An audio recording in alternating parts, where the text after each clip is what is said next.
Some of the tips for getting into your career, whether it's entrepreneurship or a normal career, mindset is critical. It's either excuses or results. Both of them are decisions. So why make the decision to make an excuse when you could execute and provide results for yourself? Choose what makes you happy. You want to think about it. What can I see myself doing for the next few years? What can I see myself doing that I'm not going to get bored of? What can I talk about every single day that I can just go on and on and on and on?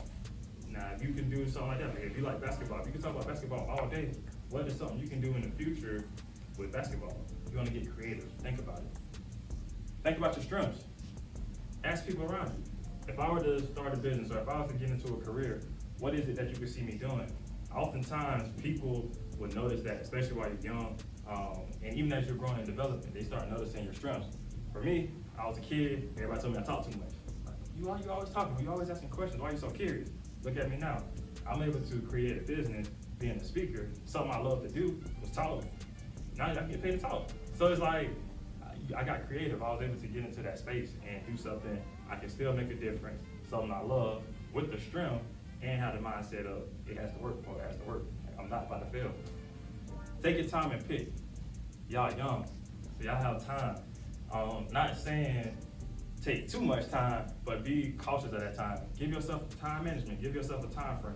If you know you're in 10th grade, 11th grade is the year where it's time to start applying to colleges and starting to figure out a little of what it is you might want to do.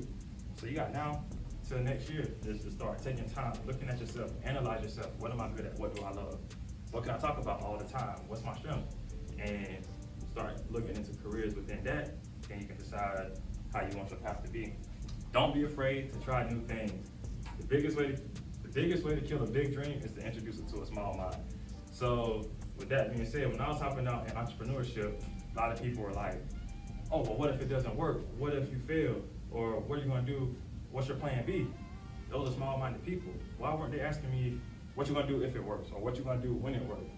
So I answered the question. I was like, well, if it doesn't work, I'll just go back and work. I was already living my worst case scenario because I was already working a job I didn't like. So what did I have to lose? If I jump out and it doesn't work, and I just go back to what I was already doing. So I'm not afraid to try new things. Only take calculated risk.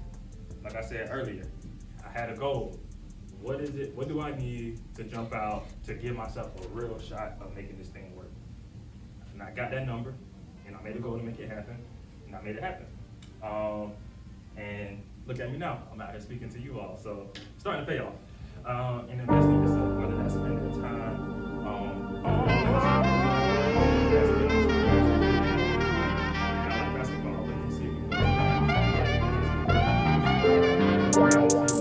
business conference, how far try to go with your parents, talk your parents into